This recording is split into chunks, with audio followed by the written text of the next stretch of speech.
don't even think we talked about it. It was just an unspoken, like, this is what you do. And I learned that, early in the process to know, like, don't take that for granted so that you can be your best self. And it's like, there's no accident when it comes to for sure being who you are. So no matter how you learn it, how you get there. Yeah. Tell me about, like, as someone that was obsessed with shooting too, needed to be able to shoot at our size, or else your ceiling is behind you. I mean, it made me real quick to be able to shoot the ball, right? What was your approach and your routine, and, like, how did it develop and how did it change? Like, as a kid, you just go out and shoot because you love to shoot. And then you're like, oh, Dad says I should practice, and you hear people, you start practicing purposefully. Then, you know what I mean? Then you get to college, you go.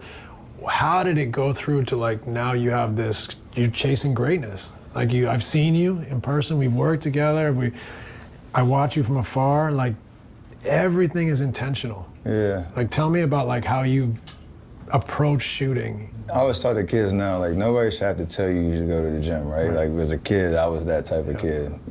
I was blessed to have the opportunity to find a gym wherever. My dad played in the league, so it's not like, the access wasn't there, but it wasn't, he couldn't be the one telling me, it's 8 o'clock, like 7 o'clock, what we doing today? Like, if I'm not the one pushing that, like, start there.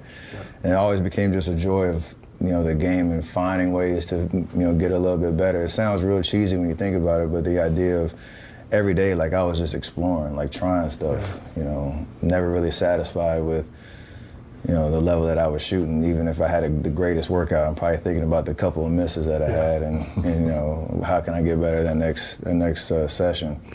And from there, you just expose yourself to different, thought processes, different, approaches to training. Like, I have my trainers now who I've been with for the last 15 years, but like, I was always curious, coming through of being uncomfortable. Hear that, kids.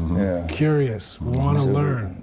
Being uncomfortable, getting in gyms that, kids that were better than me.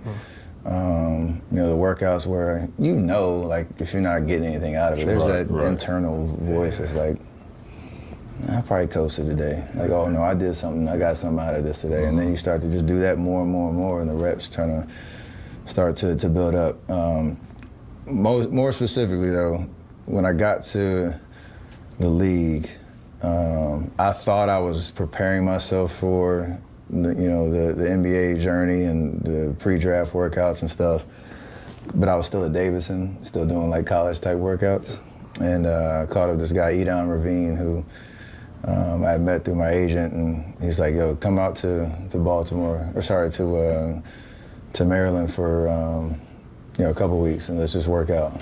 And I have this kind of approach to how to get you ready for these workouts, and then for summer league and all that, just a leap of faith, just in terms of am I really going to get somebody? But I was curious, and like I said, I was going to put myself in an arena where I could either learn what to do or what not to do, or what worked or what not worked. And the hardest 2 weeks of my life, where you really had to determine, like, how bad do you want it? You put me through hell.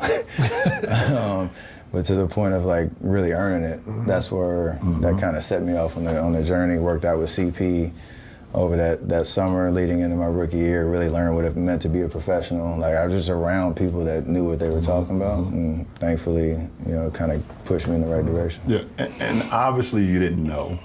When we talk about shooting a lot, obviously, you didn't know what you were doing. No. But at what point did you realize how transcendent what you were doing on the floor to the masses? When did you figure out, holy shit, Steph, what you're doing on the floor is transcending a whole generation of players? Obviously you didn't know early on, you just shooting it, you just out there, doing your thing. But when did it click to you, you started looking around, was like, oh wow, that kid is... That's a great question. Because you ruined the game. Like, it's destroyed. Completely destroyed. 10 ball, 1 dribble. It's gone. Yeah, Steph. When Mark Jackson got back on the telecast after he coached us, and he said it on the telecast, and he was taken out of context of just like, or too strongly in the sense that he was just being funny. Not talking about how watching his kids play in a game. He's like, oh, he's ruining the game. I walk into high school gyms now, and Yeah, just coming across that court. Just shooting it. I'm trying to think of the first moment though. It's like, because obviously you know it. Yeah. Yeah, you know it. When Trey Young came in the league, and I was like the first person who they said was like the next me, even though he's a different player. And I known him when he was in high school. Like, that was like the first time you're like, one, I'm getting a little older, but these kids that are watching you, who are now emulating their game after the way that you play, or like there's now expectations on said person to be you or play like you. That might be the first time I thought about it. I really experienced like what the impact was. Yeah. But I got that "you ruined the game" question all the time after Mark said it, and it's, now it's kind of tongue in cheek just because you understand there is an influence, and now it's about how can you allow kids to hear the story about the entire journey and not just the finished product. Yeah, for sure. Absolutely. That might have been the first time I actually thought about it though, because he was a kid that came to one of our games. Got to talk to him. Next thing you know, he's getting drafted, and it's like, oh, he's in that. I'm like, well, no, he's his own player. Like, but I mean, what Mark didn't realize that he ruined the league too. Now everyone shoots threes now. Everyone.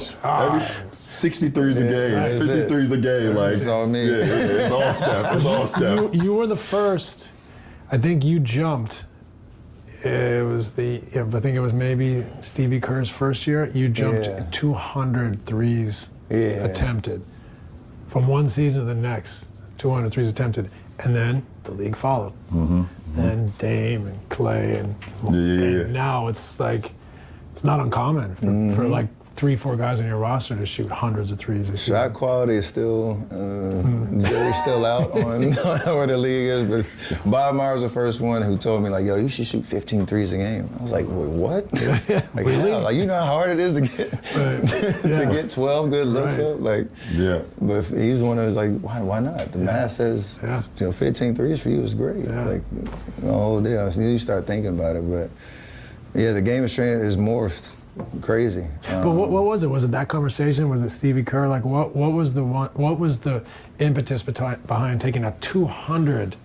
The way that we created shots was a big part of it. The offense that he instilled, where it was a less, traditional pick and roll, less pick on game, movement, more pinch movement, post to pass, all that stuff. Where you're creating,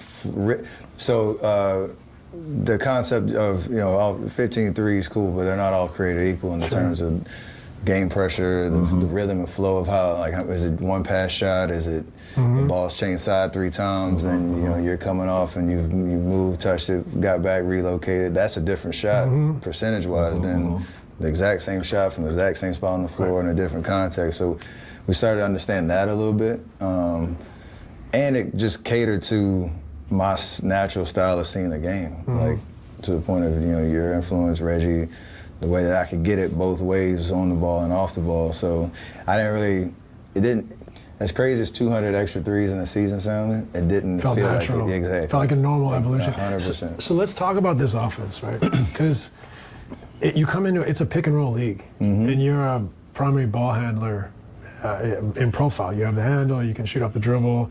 Yes, you played the 2 in college, but everyone's like, obviously he has a skill set.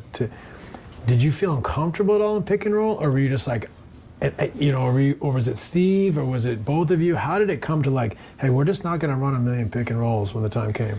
It was just conversations. Like, I was comfortable with all the different options. Granted, as a ball handler, like your natural tendency is one to be able to make the decisions, like be able to one reading the floor, seeing where the defense is, kind of dictating possessions. But when he came in, and we all know Steve, the way he communicates and the way he kind of approached the job, we were almost a 50-win team when he came in. I was built on a great defensive presence with the guys that we had. He's like, I just want to make a couple tweaks to the way that we're creating shots, and he has the Popovich influence, and he had always referenced Atlanta with Coach Bud when he was down there. And like they were in like the second and third year of trying to implement this kind of style, leveraging everybody on the floor as a threat offensively. He's like, I just want to help, make those subtle tweaks. So once we got into training camp, he showed a clip of, I can't remember the soccer club, but Barcelona. Tiki Taka, right? Yeah. And he was talking about that as a philosophy of how we're going to create shots, how we're going to keep things simple, make the defense have to make a million decisions in a possession so that you can then find the right shot. And illuminating the Spurs 0.5 stuff yes, when they're like, offense. make a decision at 0.5. And so once we got in training camp, it took a minute to be comfortable with not calling a play and just letting the ball kind of dictate where you're supposed to be. I love off-ball screens, which as a shooter and a scorer, Coach McKillop at Davidson taught me, you help somebody, you help yourself. And it was a concept of, if I can set a screen and you're guarding me and your goal is to keep the ball out of my hands, you got to make a decision now. Like, you gonna call the switch? Or you gonna stay body tight? Yeah, my guy gonna be open. So like sacrificing your body to be able to set screens was a big deal, and that helped kind of optimize Coach Curry's kind of philosophy because I was involved in pretty much everything, whether it's on ball or off ball. And then from there, you just work on the shots that you're gonna get, and that's the entire team. And so to the point, out of all of that, I wasn't like I was coming in and saying I have to hit this number of three-point attempts to, maximize what I was doing. It's just that's how it kind of naturally happened. It's fascinating to me because like the league is so pick and roll heavy for someone with your skill set and your willingness to move so much. That's probably what prevents other teams from playing that style more than anything is someone's willingness to move, to set screens, to be the sacrificial lamb. There's a great stat, I watched a video the other day. Over a certain period of time in your career, your team's rim attempts when you're on the floor are 45% of your shots. That's not from you diming someone at the rim. That's from your movement, chaos. When you're off the floor, it's still pretty high, but it's down to 27%. That's pretty, so your influence is 18 percentage points on rim attempts, and that's not from you. That's just people's respect for your gravity, the game plan of do we switch, do we bump, do we show, like you staying at home, like you talked about screening, they don't want to leave your body. The decisions, we got some clips to pull up here of the finals. Oh yeah. He's most dangerous. I love it. Doesn't have the ball. He is, as a competitor and as a dear friend now, having guys not truly understand what that means when you're competing against a guy like that, it grinds you in the head.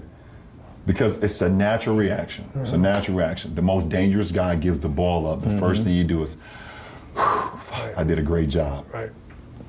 He is most dangerous when he gives the ball up. And like you just said, that stat right there is really a byproduct of that. 45% of rim attempts when he's on the floor. That means when he's giving the ball up and he's moving and everybody is doing like this to Steph, slip happens. Draymond layup, Iguodala lob, guys, Gary Payton III dunk. Like, because of that vibration, It's funny to say the ball has energy. Also, player movement has energy as well. And certain guys, like you go back, like you said, Reggie, having energy, himself having energy. Guys are just moving and flowing. And it's a beautiful thing. It's not beautiful when you're playing against him. It's impossible. It hurts. It's impossible. But as a competitor and someone who kind of like thinks the game as well, it's like, wow, you can appreciate that shit. That shit is like, it's those possessions where like you've been on the sideline as a coach, like when you start clapping, no matter if the shot went in or not, because you knew that the possession was just absolutely. Those are my favorite moments when you're watching film. It's like that's just basketball at its best. And be a part of executing those type of possessions. Those are my favorite. That's when you don't matter who score. Everybody hype. Everybody Operation successful, patient dies. Exactly.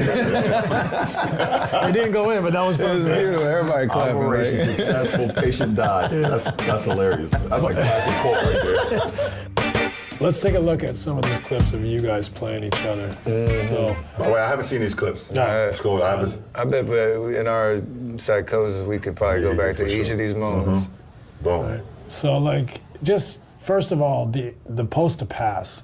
I think it's important for like the casual fan to understand why is a post to pass interesting? Because like you guys, you're not saying let's go to Festus here. No. You know, what happens is I'll start and let you guys talk about it. Yeah. When you throw the ball in the post, now you've disoriented the defense's vision. Right? Instead of everything being in front of them, you're supposed to see man and ball.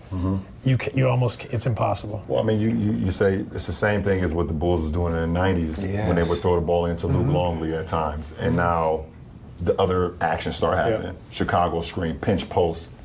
MJ can come off of it. Scotty can come off. It's the same kind of concept what they were doing. It was just called the triangle. You know, so like you said, as soon as the ball go into the post, now Action starts. Action begins. And it's like it's controlled chaos. Yeah. But those guys know exactly what's going on, but we're just trying to get the chain to move on the defense. You know, and it's when you have threats, you know, on the floor at all times, it can disorient a defense, which you would show the first clip of me having a fuck up. Well, Is that you guys, Draymond? You got a few of them. Yeah. I was about to say, this is the happiest I've ever been watching this game, by the way. So we the biggest smile on my But face. throw it in the post here. Draymond goes to set a split screen. Yeah. So Tristan Thompson's probably not supposed to be guarding. But see, also, this is another piece of it.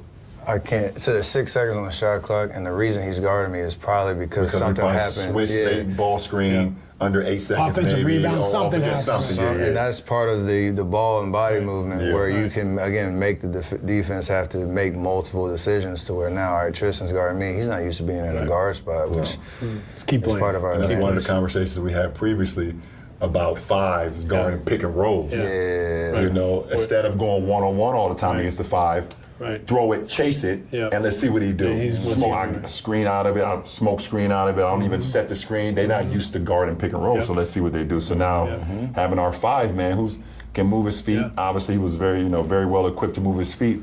But can he get into pinch post action? That's different, you know. And he does a good job. He gets into the body. You know, I think LeBron's trying to play center field here because Draymond, and he's, you know. So what happens though? Come off a hard cut. He sets a screen, and you're so fearful of daylight.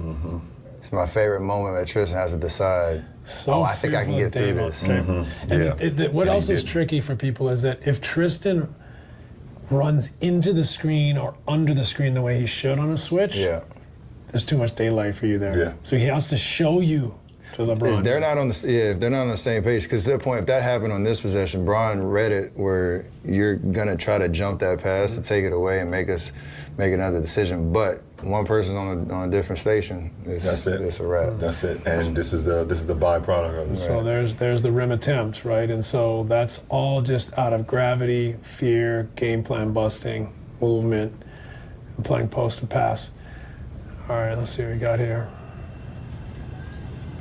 So this is just random basketball right now, right? You come down, you know, people are finding spots, we're gonna move it, you get off the ball, which is... Most people I've seen inside the 3-point line in 7 years. It's been a while, right? It's been a while. Just go back 5 or 6 more years. Oh my God, 9 guys are inside the 3-point line. This is unbelievable. Dre is the only person outside the 3-point line right now.